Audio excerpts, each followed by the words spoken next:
Hello and welcome to Sports Updates this lovely evening. I am Emmanuel Fashimi and we'll have a lot of juicy stories making the round in the world of sports. But we will be starting from Australia, where the Super Falcons have actually left Gold Coast and head straight to Brisbane, and they actually landed in Brisbane last night, where they will be playing their first game against the Canadian women national team on the 21st of this month. That is a few days away from now. We can say 5 days away from now. That match will be happening on Friday, as early as of Friday morning, that match will be taking place. But they left Gold Coast on a very good note after they played Lions FC, one of the club side right there in Gold Coast, and they were able to win. They won that game. They whooped the team.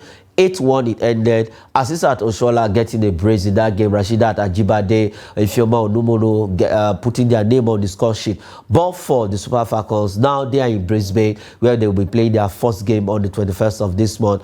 Asmao is here joining me on the show this evening. Now, quickly, Super Falcons. Right there. Why are you laughing? 8-1. It's not bad. Last time I was here, I remember the back and forth we kept on doing with my other co-host. He was talking about how they are playing Australia. Are we sure they will not injure them? There is injury. There was this so much fear, almost like they didn't have faith in them. And I told them I had no worries. And boy, they trashed them 8-1. That's a very, very message, That's a very, very good message. And it gave them, it's a morality boost. It has boosted their morale. They are ready for it. And I'm very, very glad for that 8-1 thrashing. Even though it's a friendly. Even though it is a friendly, you are actually ready. You are happy for that. It shows that the Super Falcons are ready. I don't know if Isaac Omidiji agrees with you on this. Isaac is joining us all the way from Niger State via Zoom.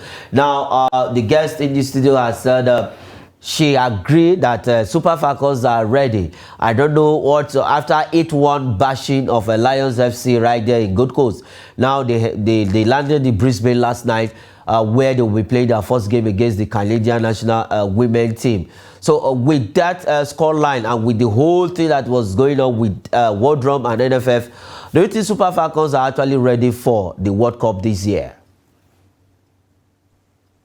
Emmanuel, good evening. Asmao, good evening. Let me again disappoint Asmao and let her know that whether 10-1, 21, 51, I don't have hope with this present crop of Super Falcons players. That's just the fact. And not just because of what happened between One Drum and the NFF, the shameless and shameful act of both One Drum and the NFF, but because we are not at our best. And we don't have the manager that can even make us to play at our best, because he has been in charge for 2 years and he has still make us to be at our best. See, the poorest set of Super Falcons, the poorest games we've seen Super Falcons played has been the last 2 years. Under Wardrobe, a PhD coach, a college coach who should be coaching a club in the university or a polytechnic, not a national team, if not for Nigeria, for God's sake. So I think it's good to win. It's a morale booster, but let them play against the big girls. Australia, New Zealand, Ireland, Canada. Come on. Okay. It's not going to be easy for them. Asmao is not trying. I think Asmao, you're not agreeing with what Isaac Omidiji is actually saying. Now, you are looking at from this angle that because they defeated the team, as in the club side right there in Gold Coast 8-1. Now, you feel that they are ready. And from Isaac, he said he's not convinced with their preparation. I'm not saying they're completely ready. I'm just really, really glad that they are shutting all the noise, all the bad press, all the, drama outside of the stadium. And they're trying to show us, what they are capable of and what they could deliver. And I, for one, I would like to have confidence in my team, in as my a patriotic Nigerian. Yes, I would like to, and as a woman also, I would like to have confidence in them. I'd like to also shut out the drama and watch them, because for now, there's nothing we can do but watch them and support them. Okay. For now, there's nothing we can do. It's just for us to watch and support them, and that we will actually do come Friday. I think that when we confirm that time, we'll actually tell you on this show when that game will be coming up. But their first game is against the Canadian national women team, the Olympic champion. Though we played them in the friendly, a two-legged friendly, they defeated us in the first leg, and then in the second leg it ended on the 1-1 goal as in scoreline. But this time around is a different ball game. Our first game, both teams we're having our own fair share of issues with our administrators, but we'll see how it ends at the end of the day. Come on the 21st of this month, that is when they will be playing their first game, and then after that they have Australia, they have the Northern Ireland team to play in Group B, and let's see if Super Falcons will actually they have actually set a target for themselves. They said they want to surpass the quarter-final where we got to in 1999. That was the first time the Women's World Cup came up. This time around they've set semi-final for themselves, and if they get to semi-final, probably they can get to the final and become the first African team for women to win the World Cup. I will be very happy if they do that. Even though they even get to the semi-final, I will be the happiest Nigerian because I actually support women when it comes to sports. Let's leave Australia, still staying at home. This time around, we're going to talk about the men. We are moving away from the women to the men's side, but this time around, not the players, but the coach, Jose Pizarro. Now, NFF has said they are in talks for contract extension of Jose Pizarro. Isaac, this man again coming to the news. Now, contract extension. Is it the right step that NFF is taking at this point in time? Well, considering the time and the timing to the African Cup of Nations, you might say it's the right step because he has been with the players. But the question is, with the time he has been with the players, what has it done with them? But when you have an NFF that is not focused, what do you expect? In the first place, his appointment in the first place by the Amaju-led administration was a very, very faulty one. He has nothing to prove and he has shown it. But it's good for us to go with him because when Gedero was sacked, a lot of things were said. You have left him a bit. Let's also leave Pizarro a bit and see. Let's go to the African Cup of Nations and see what will happen. Because personally, I'm not just trying to be negative, but you can't compare every General to Jose Pizarro. General was more impacting on the team than Jose Pizarro. Jose Pizarro has not shown that he has a technical acumen that can change the way the Spiders are performing. Let's quickly have some of Jose Pizarro's stats on the screen. We have some of the stats on the screen where he has had more losses. Look at it. Out of 10 matches, conceded 15 goals, 6 losses, 18 scored. You scored 18 goals and you conceded 15. Just 4 wins and 2 sheets. These are some of the stats barring the last games, the last 2 games that was played. Now, with this kind of stats, is this enough for the NFF to actually give this man a contract extension as well? Well, I mean, this isn't the right time to sack a coach. They have talked about it. They said they would give him just this Nations Cup for him to prove himself, or he's gone. So his contract expired. So it's only okay and only wise for his contract to be extended, but not a long contract. You know, just enough for him to prove himself, or he's out. There's no any buyout or any drama to come with it. Find a better coach if he's not up to it, because clearly he has a huge work across for him and he has to prove himself to the country and to us all. Okay, he has to prove himself to the country and everyone, and sincerely speaking, Jose Pizarro, a lot of persons are not satisfied with the kind of job he is doing with the Super Eagles. Isaac, if you look at this record on the screen, if you are going to recommend, who do we take? Should we go for a home-based coach or we should stick with foreign coaches? The current NFF we have don't have faith in the home-based coaches.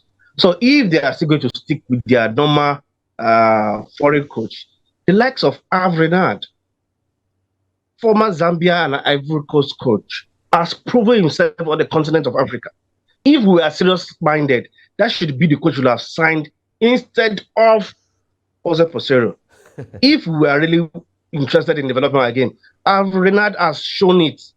Let's go for him. That guy has proven himself. Since we don't want our own home-based coaches, and even the home-based coaches also need to also up their game. It's not about being home-based and we'll continue to clamor for home-based. It's not about being ex-international, continue to clamor for ex-international.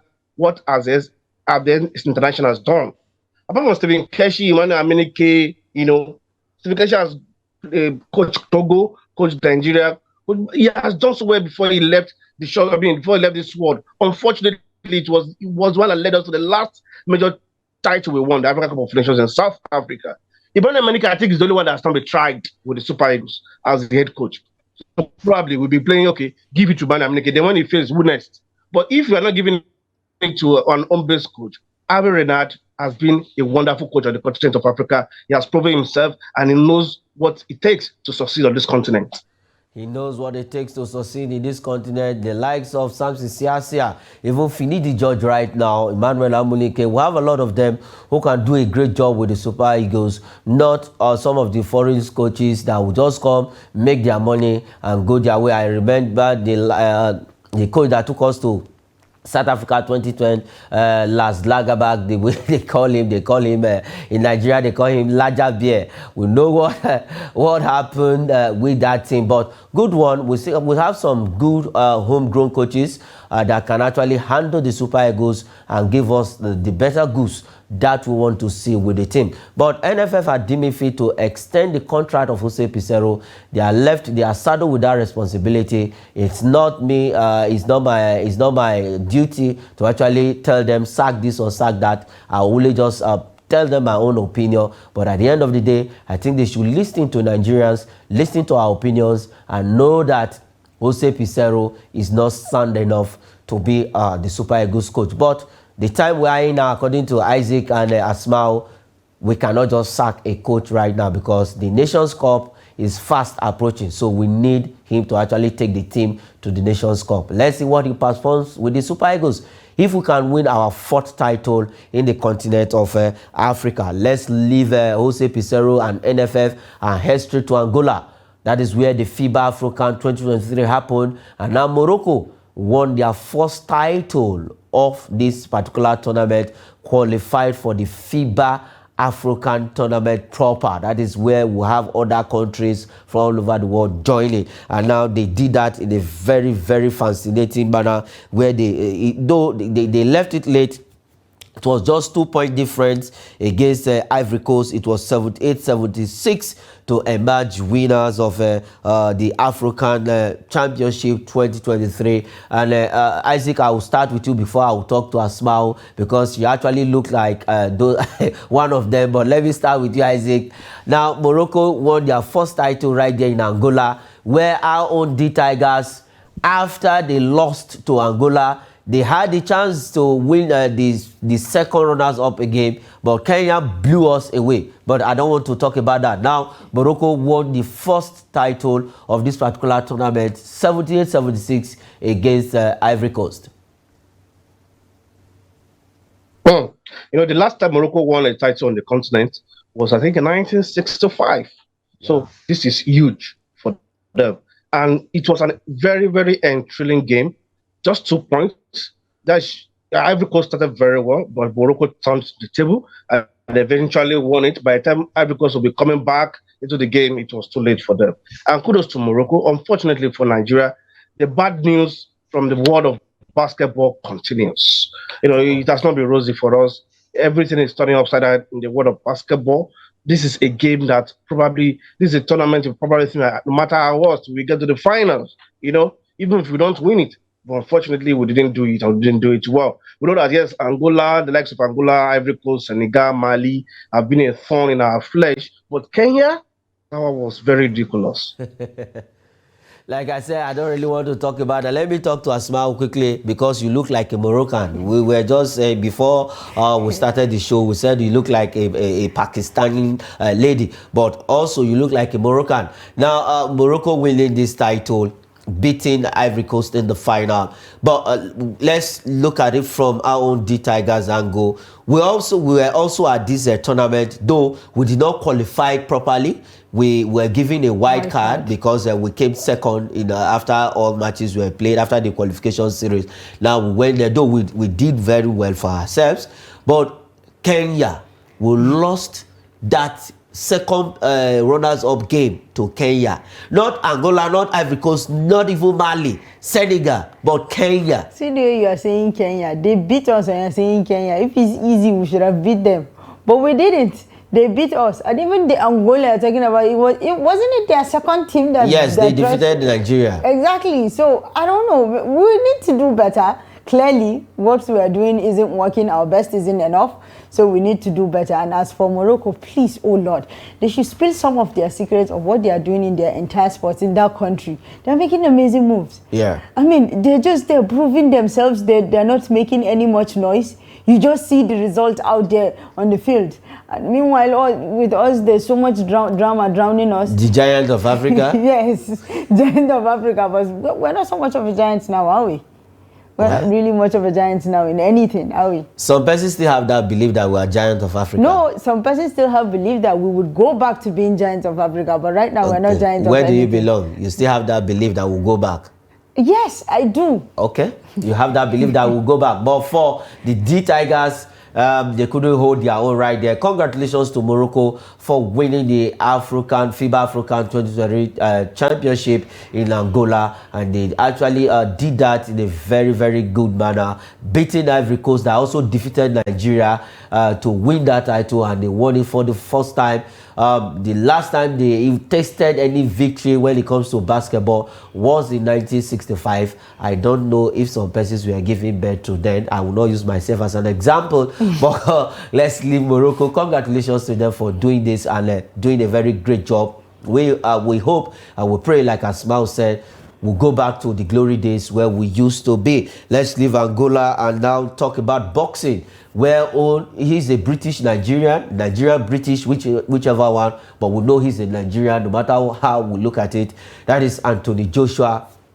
I said, I'm not interested in Ngannou fight. We know Ngannou is a UFC fighter. He's trying to fight as he bring his skills down to the boxing. You know, in the UFC, the martial art, they use hand and leg, but in boxing, you just use your fist alone. But Anthony Joshua has come out to say, I am not interested in the Ngannou fight, and because of that, he has gotten Tyson Fury to fight come October 28th of this year. But Isaac, now Joshua said he's not interested to fight this guy. Why is he running? What are his... why do you think he has decided not to show interest in this fight? And the promoter actually confirmed that there was an offer from Ngannou to fight Anthony Joshua, and when it was tabled, Anthony Joshua rejected the fight. So why do you think Anthony Joshua is, will I say, running away to fight Ngannou? He's not running away. I don't think he has any reason to run away. However, if you look at the fact that someone is coming from the UFC, where both arms and legs are being used, is trying to cross over to professional boxing, where only the hands will be used, you will not even know. Mistakenly, we still raise the leg, you know, and that might be the end of your career as a boxer. However, to be serious, I think Anthony is more focused on fighting Dillian White. They have a score to settle, and that has been his focus. I remember the last time they met was 2015, and everybody, is still talking about that particular encounter, and they want to repeat. So he's looking forward to that, and Dillian White is more of his focus and not Ngannou. Ngannou has got to Tyson Fury. That will not be an easy one for him. That will be, how would I call it, baptism of fire to launch his career in professional boxing. Okay, that would be a baptism of fire for Ngannou. He actually want to try out his skills where they actually use the fixed alone. But for Anthony Joshua, he's actually concentrating on the fight against Dillian White. Asmao, let's just take a look at this from this angle. For Anthony Joshua, him actually saying he's not interested in this fight, and now Ngannou has moved on to get Tyson Fury, though there's no bet, nothing is involved in that particular fight, but they are going to fight. Or if you look at Anthony Joshua, what does he need to do to come back? Because after losing 3 fights back to back, what does he need to do to come back to where he used to be? Because he used to be one of the best when it comes to the punches. Mainly, I think what he needs to do is, one, he should get out of his head. He should get out of his head. Then, secondly, he should be more of a boxer than, you know, a celebrity. Because right now, Anthony Joshua is being more of a celebrity than he is a boxer. You know, today you see him with this, tomorrow you see him with another. He needs to go and train more, you know, focus more. He has achieved what he wanted to achieve, but there's always more to achieve. And if he still wants to stay the best and be with the best, you need to train with the best. You know, you need to actually be the best and continue being the best. Okay, you need to be the best and continue being the best. Quickly, before we go, let's take this last story. It concerns transfer where Liverpool is actually eyeing Manchester City Kevin Phillips. We know this guy has actually had a sparring time from injury, and when he came back from injury, we know Pep Guardiola with his style, he didn't actually have much time to play in that team. And now Liverpool is actually eyeing a deal for Kevin Phillips to join them, because Fabinho is almost out of Liverpool. He's on his way to where they are spending the papers, the money. And you know where I'm talking about, Saudi Arabia. And if he moves there, they actually need a replacement for Fabinho in that midfield role. And that is where we'll leave it on the show this evening. Sports update. Asmau, thanks for coming on the show. Thank you very much. And Isaac Omidije, thanks for joining us on the show this evening. Thank you very much, Father. All right, I am Imam Fashemi saying thanks for watching.